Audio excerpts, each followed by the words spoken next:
Hi, all. Happy Saturday. Um, I'm Swapna, admin of the group Wellness Women. I'm a certified holistic wellness coach. Today, in this live, we have a very special guest speaker who is like who has a versatile background, who has versatile skill set, who is a registered pharmacist in Canada, who is a certified holistic wellness coach, IBS coach, gut health expert, Marika. Um, Marika, welcome to the live today, and please share your own story. Sure, that's great. Well, thank you, first of all, Swapna, for having me. I am super excited to be part of your show, and I'm happy to talk to people about my story and what has led me to the place where I'm at. Um, as you mentioned, Swapna, I am a certified pharmacist, and I have been a certified pharmacist for, well, over 30 years, if I dare admit, a long time. But that path has been really interesting professionally in that I gained clinical experience while getting extra training at a renowned teaching hospital in Canada. And that actually helped my skills from that perspective. I worked in that position for a bit. I also worked for a drug manufacturer, which was really amazing. It was my first exposure to a multinational global business company, and also my first exposure in terms of thinking along business lines as well. From then on, I had roles working actually as clinical pharmacist in geriatrics. I've worked for what's it called, a third party payer here in Canada. So people who manage your drug claims. So yet another perspective.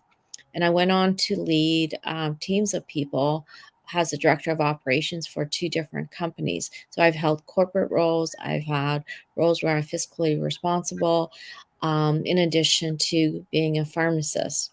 So, what all that means is that I led a very dynamic life. I pivoted, I transitioned, I was very, very agile. But with that comes also impact on my health and well being. And with that, has everyone, I'm sure, who's experienced this type of work life, there's a lot of stress in some of those positions. You're on 24/7. And having to deal with disaster sometimes. I had actually a pharmacy that was hit by a tornado.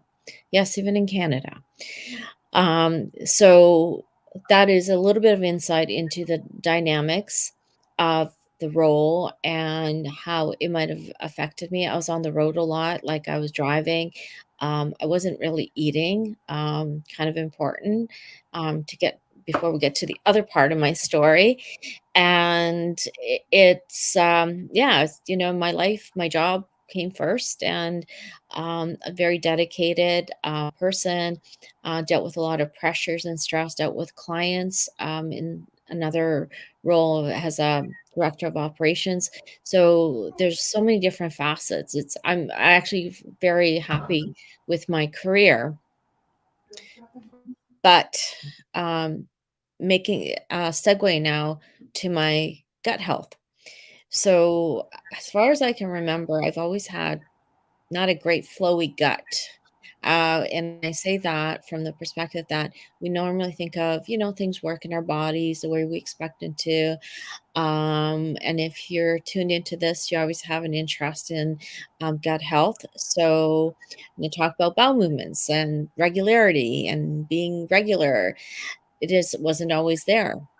And the most significant moment that I recall is when I was in university and I dropped a lot of weight, wasn't able to eat, was in a lot of pain, was very uncomfortable, didn't know what was going on, couldn't sleep. Eating just really was not a great thing. So I ended up going for an endoscopy and colonoscopy. joy if you have to go through that. And I basically found out that I had IBS. So this was a long time ago when I was in university. And there wasn't much advice, guidance given to me. And it was kind of like, well, take some Metamucil. And if you've ever drank that, it's a powder, it's a psyllium powder, it's great, natural, kind of, moves the bowel sort of thing, stimulates the muscles, but it is not a joy to drink. So it's like a laxative. Yeah, but it's what it does, it expands in your bowels and it just sort of stimulates your muscles to move because in constipation, their muscles are like not moving in your Okay. gut. And the one thing about the formulation back then was you put water in it and it expands, and that's what psyllium does. Except I'm looking at it in the glass, it's like, yeah, I'm not going to drink this. It literally turned into quick cement in front of my eyes. And it was just like, so being compliant with that, not easy. Okay. Okay, Swapna, do you have a question? Yeah. So, so is what inspired or motivated you to join this IAWP Holistic Wellness Coach and certification? Is it like you were struggle with IBS? You want to find the solution for that? So for me, from the IBS perspective, it's been, it's been spurts and like kind of also a wave in terms of, okay, I got it figured out. I was doing some things intuitively and I got it working. So the not eating thing that I mentioned before while on my road trips, actually that makes it worse without thinking about it. Aside from you don't feel good in general because you're not feeding your body, it actually makes the IBS worse. So there's times when I was able to take care of myself, and for me, taking care of myself was eating.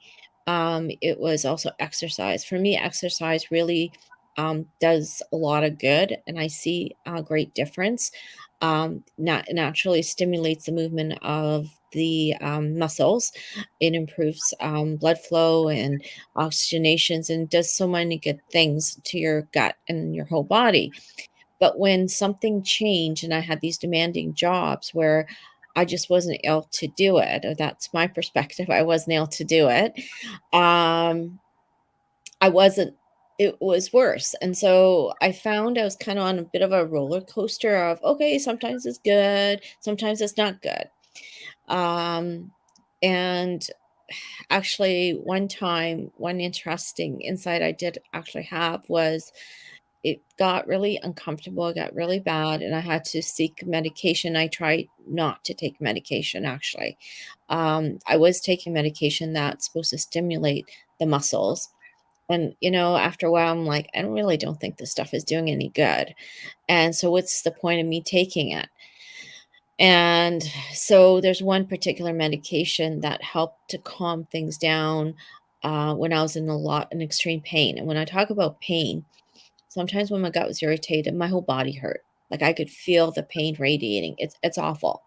For anyone on this call who has experienced it, and I know if you have I've had the constipation type of IBS, but people who have the diarrhea, it's awful, awful, awful. Also, you feel like you're just stuck there and you can't go anywhere, and you have to be gravitating to a bathroom, and it really impacts our lives horrible negatively. It's not maybe 100%, but they say about 20% or so of the time it can. So that's a lot of time to take time out of your life.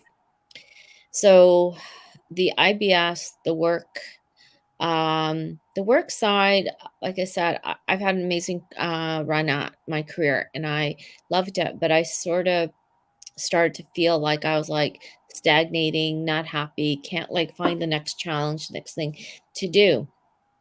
And on a very busy, crazy day, I just had this vision all of a sudden that I want to be a coach, a health and wellness coach. And part of that has to do with my lack of satisfaction with what I was doing. I didn't feel I had the opportunity to really spend time with people. And I see there's an opportunity to help people, to enable them to take care of their lives and to provide them that guidance, rather than telling people what to do, here, take a pill kind of thing. It's much more involved and more satisfying when you see people take charge of their lives. And so through me going through my process and through my steps and trying to identify what my was issues are, or what was impacting me and my IBS, on top of things like food sensitivities and other conditions that I also experience, that just added many layers of complexity to it that I've worked through. I intuitively just came down to that diet, eating things that work, eating, most importantly, not eating late at night, drinking lots of fluids, exercise. And for me, it has to be a strong cardio type of exercise, and relaxation and stress management. So the stress management mindset aspect, super important. So kind of going back to a time when I noticed my IBS was getting worse, and I was seeking particular one medication from doctor just to calm things down. I knew intuitively that the one reason I was like this is because of stress. And I Work actually, stress? Is it work stress? Stress due to work? Stress at work? yeah, Okay. uh, So, I would, sorry. what was the root cause for your IBS? What is the root cause? Um,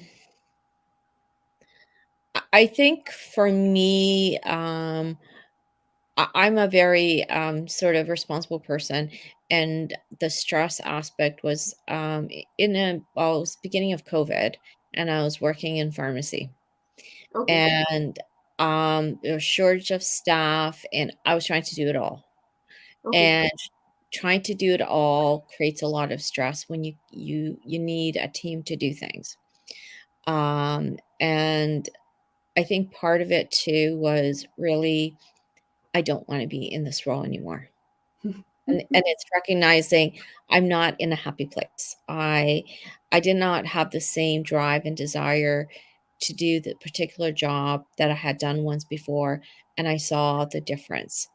So, kind of on a deep-seated level, I did my own little analysis, and I realized, yeah, no, this isn't for me. And when so I was sent for a colonoscopy yet again, just to be sure that there was no other underlying causes, which I understand. And when the gastroenterologist came to me and he said, "You're fine." I go, "Stress, right? Mm-hmm. Yeah. Okay, got it." I quit my job.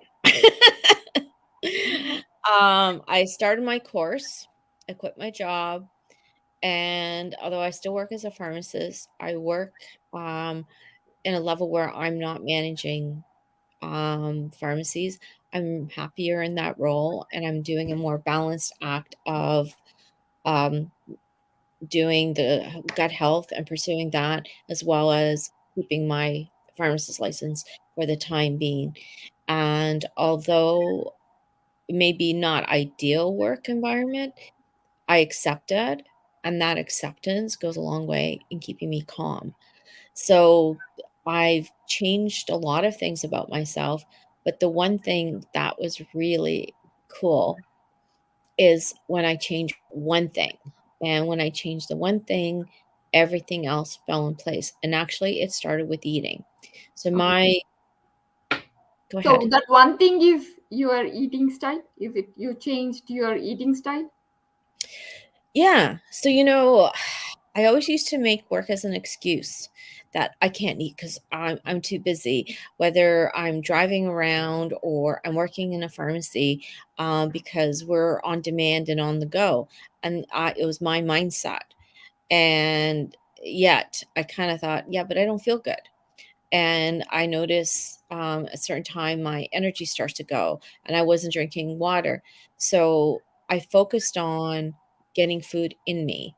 And I focused on, okay, so I can't have a big meal that I have to sit down and sit at a table, but I brought food that I can have and take time out. And I just said, no, I need to take 15 minutes. Okay, I know that's not a lot, but it's better than nothing, to say that I'm going to feed myself. And I had water with me, and I started noticing I was starting to feel better. And when I start to feel that, I start getting back into my exercise. And then it's kind of like one thing after another. It just all really magically falls into place when you do focus on the one thing. And it feels great. And I've been going consistent now for 2 years at least. Okay, 2 years. You are consistent since from 2 years. Yep. Okay. So, from what you said, I felt that imbalance at the workplace is the root cause for your stress. I think imbalance at the workplace, like you are doing, ignoring yourself, and that is the exact point where IBS started due to stress. I stress definitely huge impact, because if I was to sort of pare away other factors, like so identified my foods that I'm sensitive to.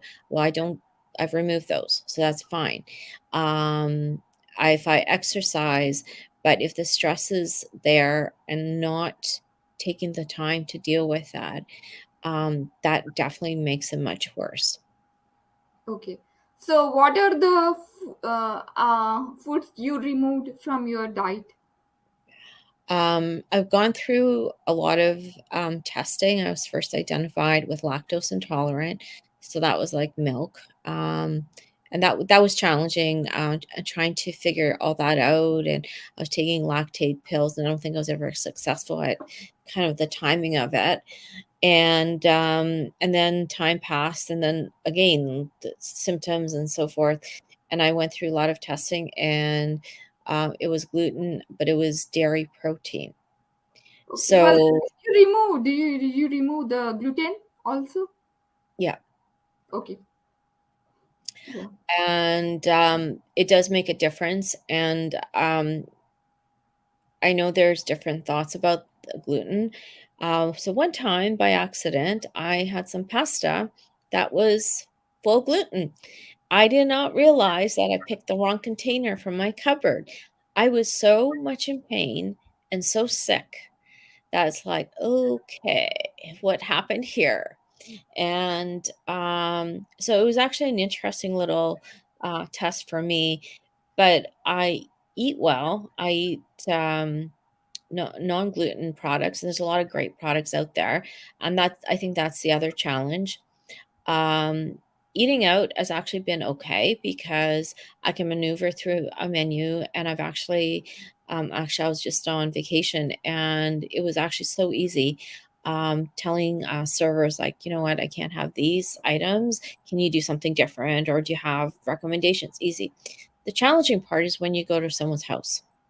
Yes. And I had a interesting, actually, a few years ago, my husband's work invited us for a holiday party, right? And I said, I think you should tell them when they're planning their menu that I can't have gluten and dairy. Oh, no, no, that's rude. We can't tell them. I'm like, so what happened was, we're in the restaurant, and I happened to be sitting across the table from the person who organized it. So they bring out the pasta, and I said, no, thank you. And she's like, "Well, why can't you have pasta?" And I'm like, "Well, I'm gluten and dairy intolerant." That person was so upset, and I was just like, "Oh my god." You're just like, I thought, there's my point. So my husband saw the interaction and how the organizer or the hostess felt. And so now I make it a point of mentioning to people, if I'm going to their houses, just so doing some protein and vegetables grilled is great. If you serve breads or dairy, that's fine. I won't eat them. and I just try to make it as nice for them as possible, and I can bring also, like dairy-free and gluten-free, dessert. We have a bakery that has vegan, cupcakes, which are amazing. So, I've found my way, and I'm not shy because with that interaction that I experience, I see it really makes that other person feel bad, and you don't really wanna do that. So yeah, that's how I maneuver through that and the food, sensitivities, aspect of it, and yet, I'm eating well, and feeling great. So it's like I think you have even removed all the. You are like totally vegan. No, I have my protein. My protein is, meat. I prefer chicken and fish, to be honest. I always have, actually, and that's the interesting thing. I find red meats, and it's known that red meats are more difficult to digest, and red meats also can be more constipating. I limit those, but I also found a few years ago that my iron was apparently a little low. But I also try to look at other, like, vegan types of foods that add to it. So those are, like I said, I'm also sensitive to eating protein. Oh, Protein is it? is super important. Okay. So you are okay. You eat a non-veg, animal protein. You take animal protein, right? Yeah. And it works for you. It's okay to take animal protein. Yep. Or do you have still any limitations that you don't eat some kind of animal protein? Um, Mainly the dairy, the cow's milk. Sometimes I'll have goat cheese. That protein works, but I've also found a nut cheese that I really like, when I want my cheeses.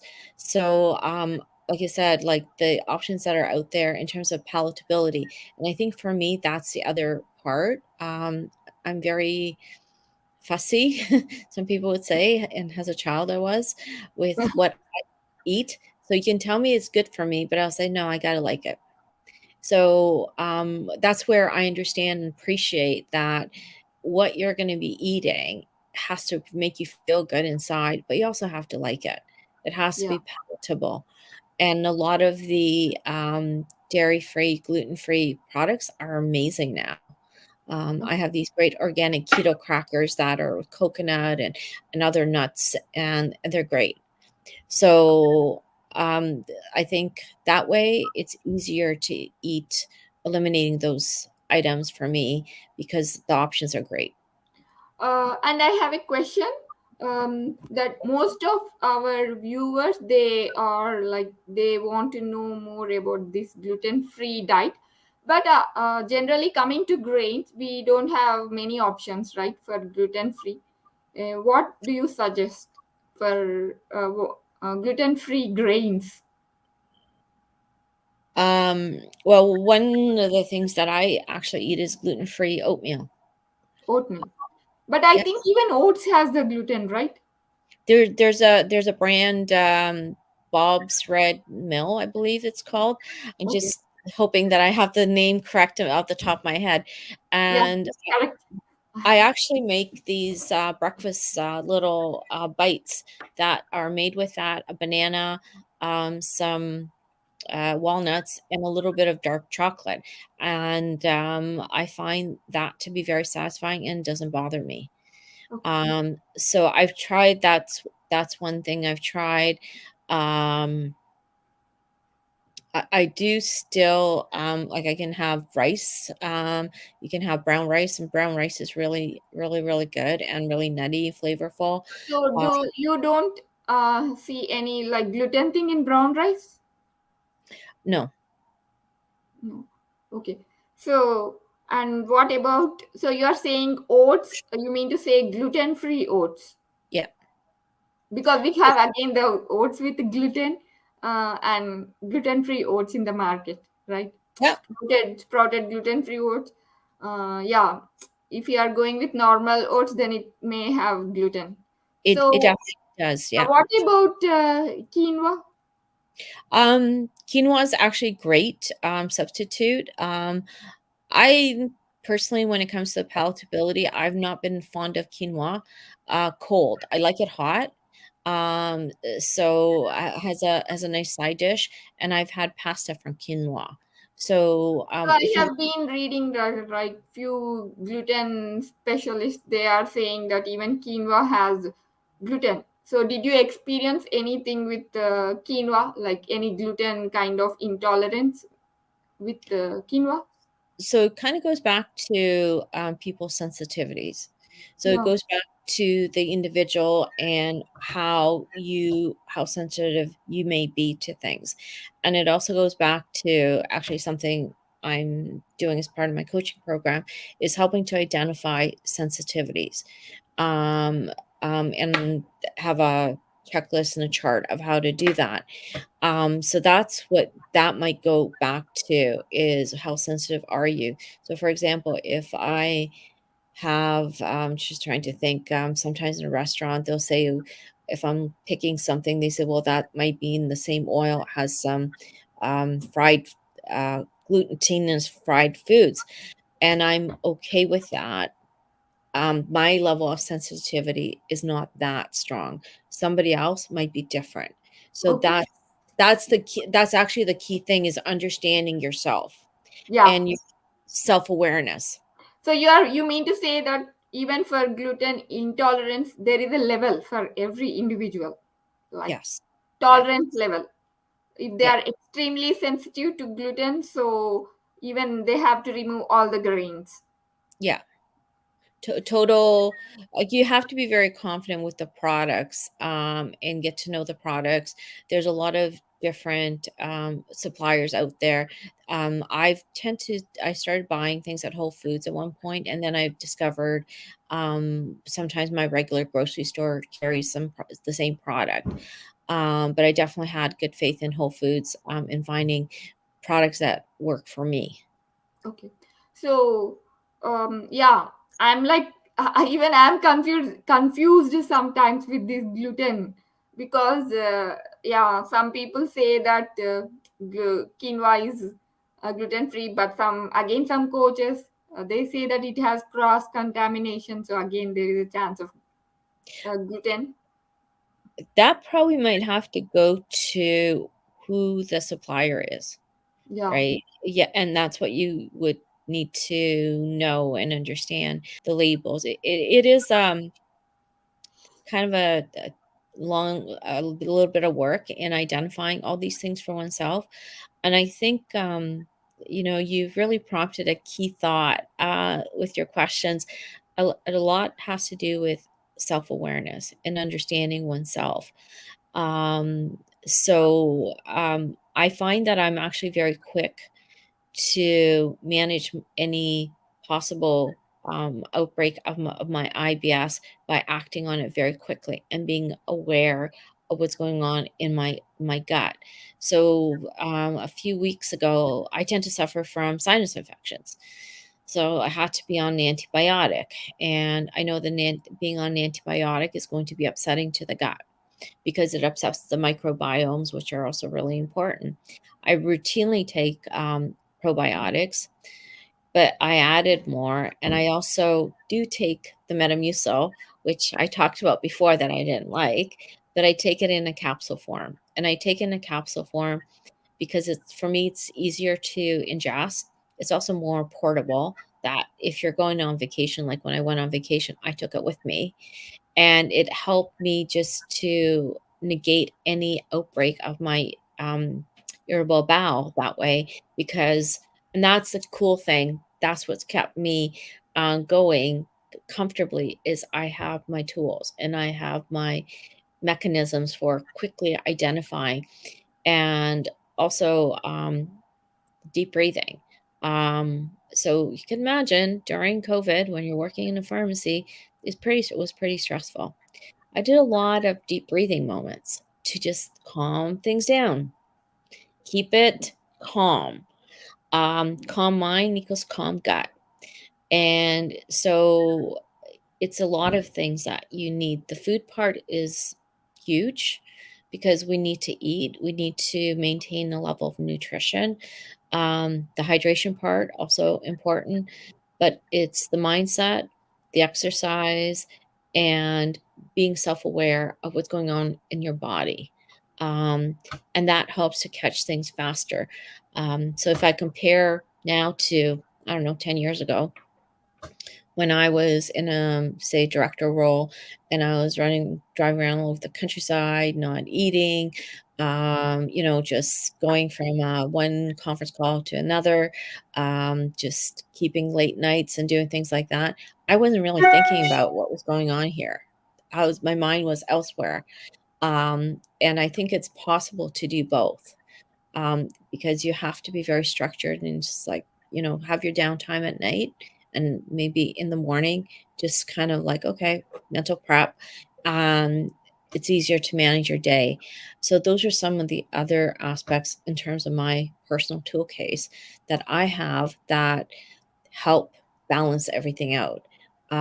Sure, things are going to happen, and life will, happen, as they say, and things will get turned upside down. But it's being able to be agile, quick Yeah. to just. Yeah, I notice you as very calm. Like you are like cool type, calm. Yeah, that's good. So, can you share a little bit about the probiotics? Like, is there any particular strain which uh, helped you to improve your gut health? What is that particular? Um, well, the one that I take myself is actually Align. I've actually that one's actually been researched and recommended by gastroenterologists, so that's why I started on that one. But the interesting thing that happened there was I wasn't sure at one point if it was actually making a difference. I'll be very honest, and I stopped it. But then I'm like, I think I do need it, and I saw the gummy bear, the formula, and I thought, okay, let's try this, see if I like this. I like the flavor, but I notice with the gummy formula, it actually helps more, and it helps because I think it dissolves and gets into the system better, and because you chew it. So, for me, I've noticed that one particularly, and I guess when you find that one that What is that gummy probiotic? it's Gummy probiotic. called a Line brand gummy probiotic. They also have gummy prebiotics as What is well. that the brand name? Align, ALIGN. ALIG. Okay. Yeah, Okay. yeah. So for me, that's what I found. Um, so so everybody can. There's a lot of great brands out there. There's a lot of, like, BioK is a good one. Um, it's taking a probiotic supplement. I think the one thing about the gut system, the microbiome, is that when your IBS is active, it's everything's out of whack. And like I said, when I took an antibiotic, I knew that was going to have upsetting effect on my gut. So I increased my probiotic. So I was proactive in that. Having that awareness helped. But taking a probiotic definitely is important for someone with IBS. It helps to calm things down. It helps to balance. It helps to provide that. Using also being aware of foods and that can help as well. Because I don't do dairy, I don't do yogurt. So yogurt is a great source of But um, I feel that yogurt for some again, it's who are lactose intolerant. Mucus building is there. Mucus buildup is there with yogurt. Again, that yeah, yeah. gluten like thing is there with yogurt. So the probiotic which you suggested, like how many different strains it has, and like what is the colony forming unit count, like total colony forming units? I don't have that information at hand. Because like even for probiotic we have some standards, right, which we need to look for. Like we need to have 10 different strains. It's like and we need to have some like 20 cfu units, 25 minimum. Like below that, probiotic is not really potent. Like minimum is 25 and 10 different strains. Yeah. So there's also a chart that basically talks about comparisons with different types of probiotics on the market. And like I said, the main reason for the line is that it was also it's one that studied to help to correct the symptoms. And in terms of your questions, um, Colony forming units, how many colony forming units and how many different strains? Because when I try to purchase any probiotic and when I have to suggest it to my client, I'll tell them to look for like minimum it should have 10 different strains, and 25 is the minimum cfu units that we need in the probiotic. yeah. Yeah, as you said, like we, because even as I'm from pharmacy background, like yeah, again the product in the market, it matters. Like even if it is like whether quinoa, again it we need to check the right brand. Yeah. Even same thing, if even it is probiotic, as you said first, your doctor gastroenterologist suggested it didn't work for you, but you again you searched something on your own. So it shows that not every probiotic in the market is really potential. But yeah, we need to understand the brand and ingredients and quality. Yes. Yes. So like in improving your gut health, what is the main thing really which was really effective? Is it like nutrition? Is it your probiotics, or is it your workout, or is it your mindset? Which one played a prominent role among these? I think the key thing was nutrition and feeding my body, because once I fed my body, then I felt good. And then you can, in terms of the mindset, in terms of exercise, and then, finding foods and healing things for your body, that actually sort of fell in place. Um, so basically, I think eating foods that work for you and for your body are is what's important. I think people with IBS tend to have erratic eating patterns because, like I said, there seems to be almost an automatic feedback of you eat, you don't feel good, and then you stop eating. Or I was actually, I'd say, a healthy eater. I wasn't big on junk food. I wasn't big on candy and sweets. And so sometimes I forget that maybe some people aren't like that and eating fast foods because it's easy. Because eating healthy, you have to actually prepare. Yeah, Uh, this is there. I have seen many clients saying that if I have to do everything on my own, then I don't have time. exactly. Yeah. And yet eating those fast foods isn't going to support your nutrition and is not support your gut health. So just making changes that way to be able to feed your body, I think that that's really the most important thing, because once you have that nutrition, that have that energy, and eat foods that your gut agrees with, then you're going to be able to manage all the other things.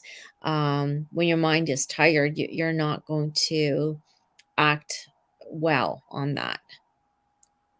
Okay. So that, I'd say, the mindset part came after I was feeling more sedated or sated. I can't say full.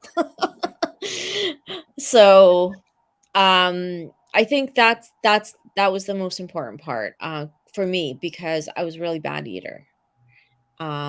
and feeling like, okay, food is not my friend was really my thought, thinking food does not make me feel good, and so I just don't eat, and that's not good.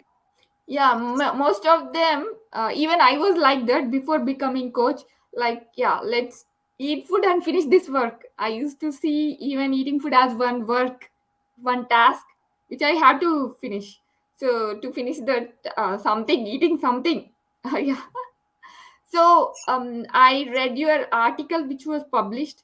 So in that you mentioned that due to IBS you actually lost weight, right? Yeah, well, initially I did, but also the other interesting thing is when your the gut is active, it's not actually absorbing nutrients properly, and I found I was gaining weight. Interesting thing that's happened over the last few months, I actually dropped weight and I'm eating more. Okay. Even if it's like after improving your gut health, even though you are eating, you are not gaining weight. Like No, you're I dropped 12 pounds. and you're maintaining healthy weight. Yeah, it's definitely a healthy weight. It's a good weight, and it's not like I did not drop it in 1 week. It's been over gradually over a few months, and it's like I never thought I could lose weight, but it's all part of the same phenomena of you have a healthy gut, it's processing foods properly, you're feeling good, you're eating, and I just adjusted my calorie count towards geared towards weight loss. And like I said, I might lose zero point 0.2 pounds a week at this point. It's really slowed down, but it's okay. I'm seeing results. And I wasn't that bent on losing weight, to be honest. My husband started it and I thought, why not try it? See what happens. And much to my surprise, and that's actually helped me eat even more healthier. I drink like a orange and banana or orange carrot ginger smoothie, and sometimes I have a banana and strawberry smoothie. And I really love that, and I love the taste of it. Obviously, it's packed with nutrients, antioxidants, and other things that are good as well for my gut. So I found through the whole eating process, I'm enjoying it more.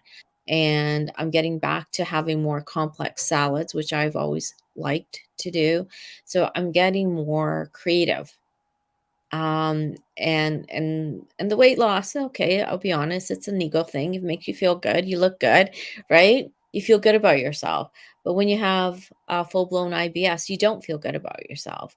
Um, everyone who when you have extended abdomen, you feel like you look like you're 6 months pregnant.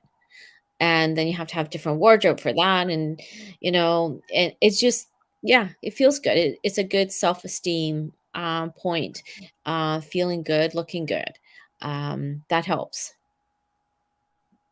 Yeah, from your story, I understood that it's not only eating healthy, but we need to have healthy bowel movement on the daily basis, like Yep.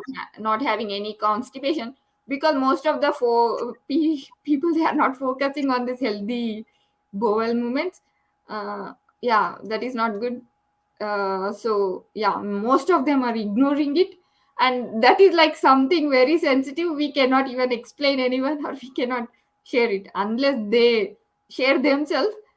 We cannot highlight it like, can you check this, or we cannot tell any client like, can you check your bowel movement. We cannot say that. We can only say eat. Well, it's actually interesting when you say that there's actually is a criteria that's been put out that tells people what their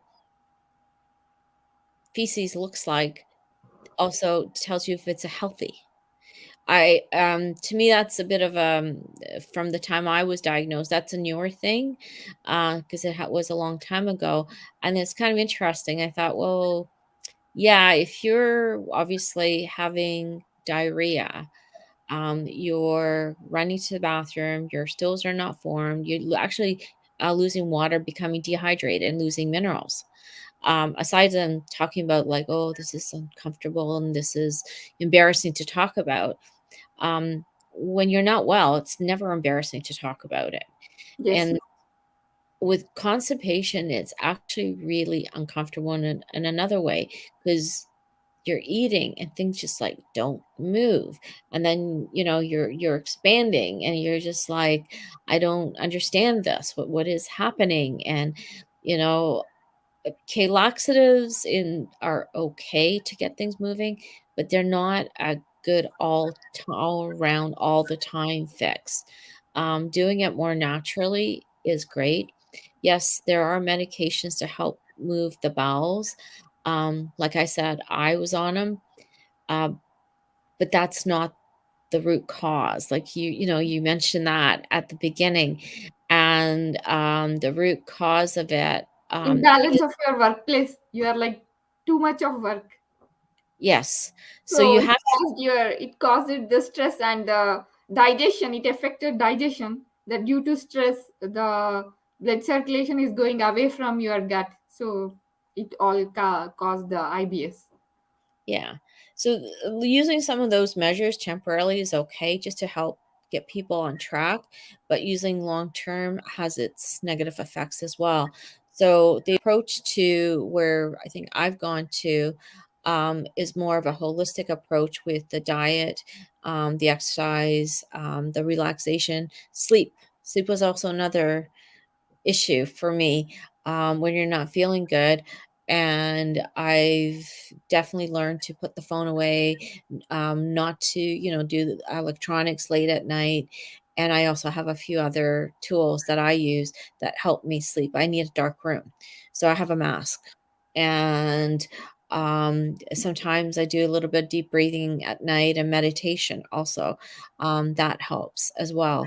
So it's that sleep, that's also important, because then you feel totally energized and ready to roll the next day, and that helps everything, especially your gut.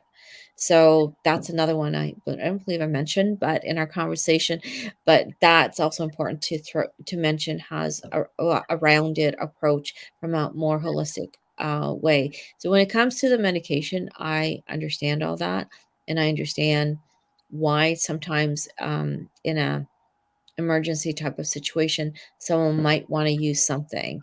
And I also know what it's like removing it, but you have to be ready for a more natural way of dealing with it if you're going to be removing it. So it's a very interesting balancing act.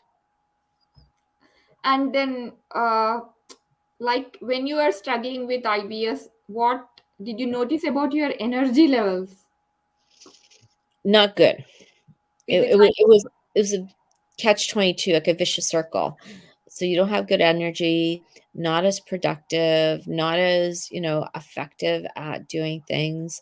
Like I said, we all know each other, our own selves, and I'm actually a high energy type of person, and I know I can accomplish more, and sometimes so it gets frustrating. So that's what I mean, the emotional side. You kind of go this vicious circle of, okay, I'm not happy, and then you get less happy, and all that affects excuse me, all that affects your gut. so? I think now you noticed a major difference of a shift in the shifting of energy levels from low to high. Yes. So, when you are struggling with IBS and when you had that low energy levels, and then ultimately you might be having poor focus, then how did it affect your workplace? Um, just I think the time it might take to do something. So efficiencies of getting productivity in how much I might want to be able to accomplish versus when I'm feeling good. So that leads to the disappointment and discouragement of, you know, yourself. and a lot of pressure, like, oh, I just didn't get that done, and oh, I'm not like, what's wrong with me? I can't get that done, and that kind of thing. And so, I mean, we're all different and we all have different expectations of each other, but I'm A type. As much as I look relaxed, I am, but I am A type and I like to accomplish a lot. I like to, and I know what I can accomplish. And when you can't, then it just feeds into negative emotion. Actually, I can feel your vibration very, like very calming, like very. I think you do a lot of that meditations, deep breathing. Uh, you are very calm person. Well, I think the one in one of my past roles that I mentioned, um, I could be on 24/7. And I just one time I made a decision. I said, 6 o'clock, the phone goes down. I'm not looking at it. I'm not looking at emails. If there's an emergency, people can call me. I will deal with my emails in the morning. Wow. And it's making those kind of little decisions of how you manage your time and your day. And I think it's that the calming part is about growing into yourself and being comfortable with things and kind of putting yourself first. I always talk about the oxygen mask on the airplane. People always think that they have to sort of stretch themselves to take care of everything else and everyone else.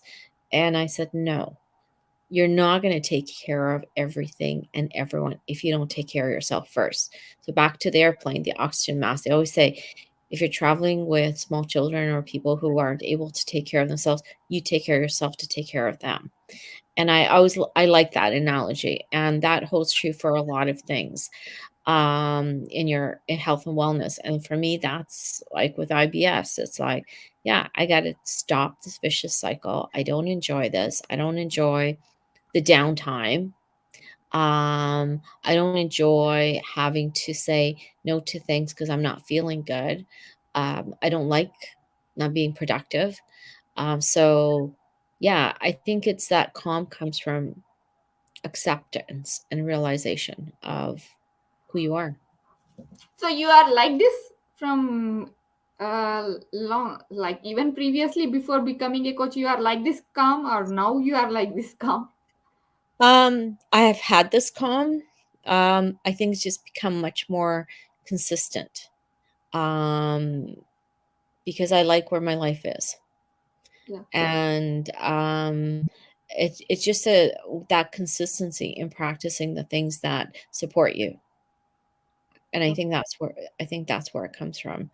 Um, I know that I need a lot of different things in my life to keep me like this, keep me happy. So last night I was at an event where I saw friends I haven't seen like in 3 years, and that makes me happy. But we become sort of single focused on one thing in life. I bet everyone can relate to this. You become dull. You Yes. need all the whole thing that makes you happy. Yeah. Whatever, however you define it for yourself. So, I think I've become finally kind of good at that. So, yeah, Yeah, even if we are like busy with ourselves and not staying in connected, not staying connected with other people, yeah, then we can feel lonely.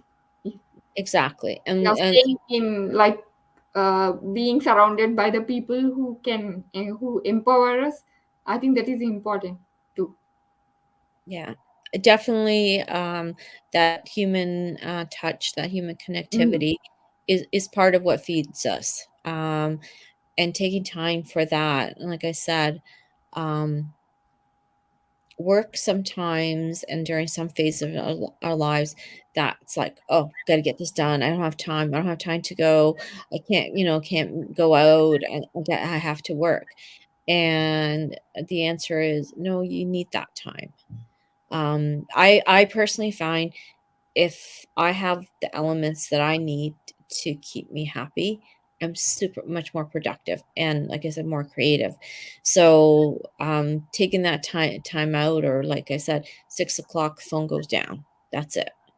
Um, so having little rules or guidelines to give yourself space.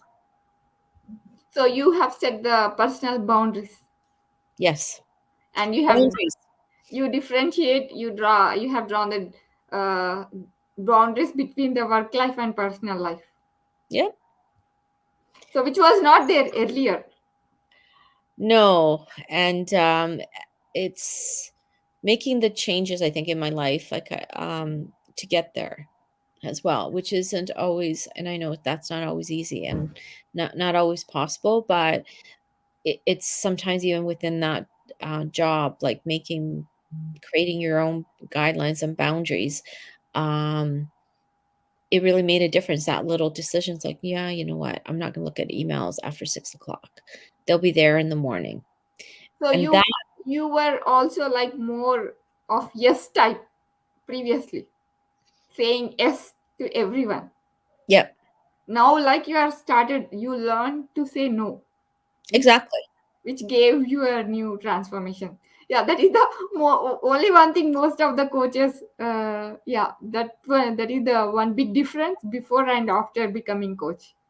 Like before Okay. becoming coach, yeah, even I was like that, saying yes, yes, like not understanding the purpose, what we are doing. We don't know what is our big why. Then after becoming coach, we are not like no, we are not going to say yes for everything, and yeah. I think sometimes it's a matter of negotiation and compromise. It's like, "Well, you know what? Sure, I'd be happy to help you with that, but, you know what? Can I do this on this time or this day?" So it's, once again, it's protecting the time, for yourself, and it's not adding to the plate of things to do, but it's like I said, it's being reasonable. So I think a colleague asked me to help out in a pharmacy to do some vacation coverage, and I'm looking at the schedule. I'm like going, yeah, yeah. I go, you know what? I think those 2 days I need off, and I was very clear with my ask and they said, sure, okay. Sometimes it's a lot easier than we think. So So yeah, yeah, go ahead, you want to finish that.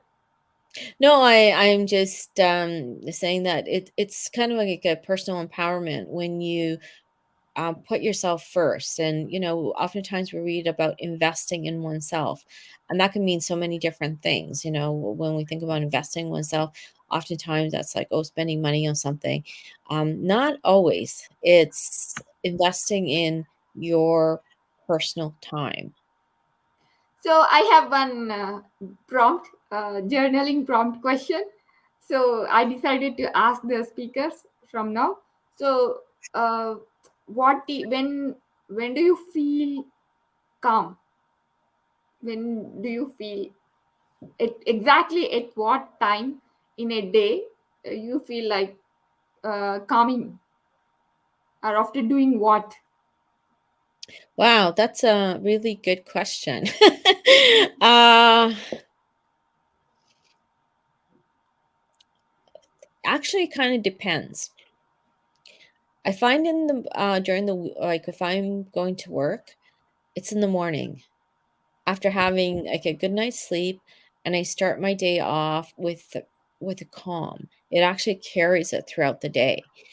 Other times I think find, when you are driving, when you are driving, yeah, exactly.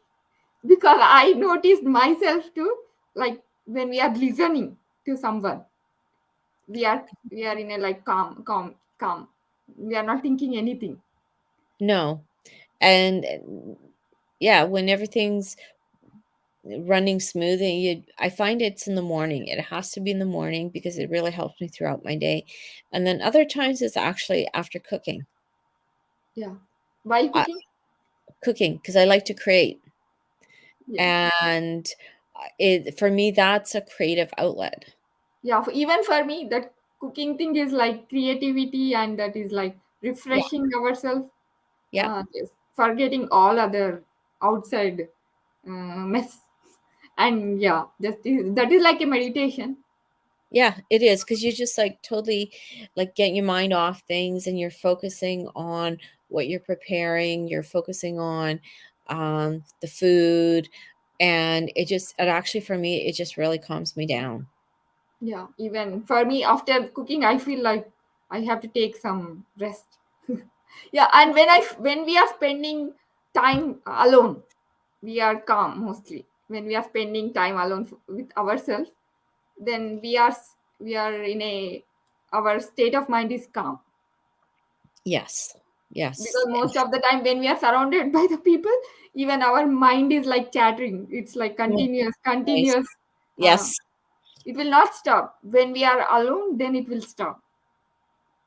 So I think if we are not able to do meditation, at least we should sit alone somewhere and take out time to spend ourselves, like sitting alone somewhere, not doing anything. Actually, one of the things sometimes I do when I come home, and if I've had a lot of people kind of around me, like you said, to calm the mind down, I just lie down in a quiet room and I just deep breathe and just relax. And I find I need that sort of break between until I transition to doing stuff at home. I can't just come and then go, go, go. I just need that, be it like 10 minutes or something. I just need that break. Okay. So what if the I think we are going to end this live now. We finished 1 hour. So what is that one action step you want to share with the viewers, so that they can boost their gut health mainly? That's a big question. Um, I'd say to put themselves first, um, and to think about Is what it like, they're. would you say them to any specific foods to improve the gut health, to remove or add? Is it like, do you suggest them to include probiotics, like that? That's a hard one to answer specifically because everyone's different. And if people aren't having probiotics and they have irritable bowel, I'd say yes to include that. I'd say to be really focused on yourself and to be aware of what makes you feel good and what doesn't make you feel good. It's that self-awareness and focus that actually helps to change your habits. Yeah, that's great tip. Yeah, so without self-awareness, yeah, we cannot achieve anything. Yes. So really, thank you for your valuable time, and you have shared a lot of lots of valuable information.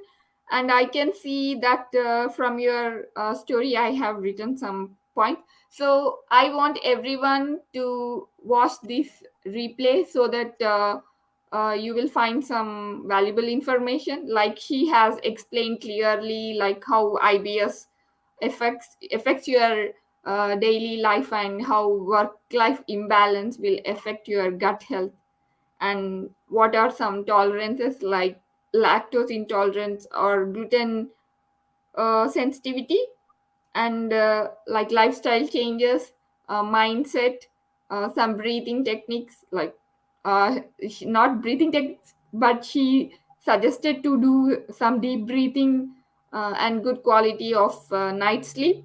So if you want to, if you are struggling with IBS, I would definitely suggest you to reach out to Marika and to work with her, so that as she recovered from IBS, so she is the better coach for IBS, and she will definitely help you to get out of that IBS. Um, so with this, we are ending this live, and see you in the next live with one more guest speaker. Thank you all. Bye. Thank you, Swapna. Yeah, Really appreciated this. Take care, everyone. yeah, bye.